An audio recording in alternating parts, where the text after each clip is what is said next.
Alright guys, welcome back. Today we're doing vehicle maintenance, and that is misfiring. There's a spark plug under there. I need to change that out. And so how that happens is this. I went over and I got the parts I need. Spark plug ratchet, and the ignition coil. So you can see on the spark plug coil there, that's going to be about an 8mm socket there, and that red clip on there you're going to slip back and disconnect.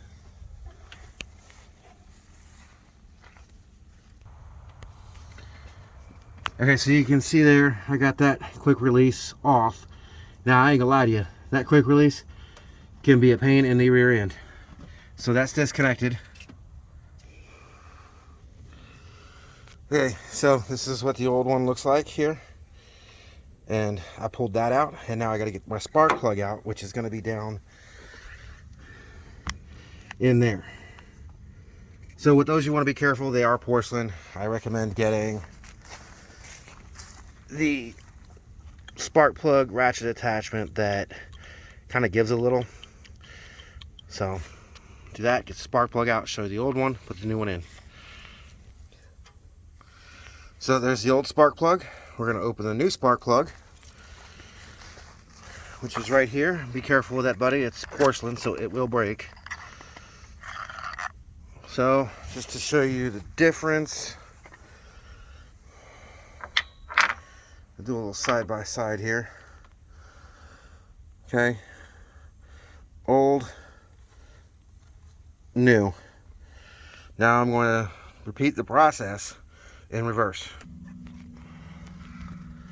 Okay, so my spark plug is back in port number 4, and now I need to put that ignition coil back on, put everything back together, and start the truck. Make sure that it starts and I get no check engine lights. So that's all back in. So next I gotta start my truck, make sure it runs fine, and then I'm done with this. Now I do have an O2 sensor that's bad that I will be replacing shortly, and I do have a purge valve that is faulty. Those are all quick fixes, but they're a pain in the butt to get to, and when I do those I will film. Until next time guys, like and subscribe.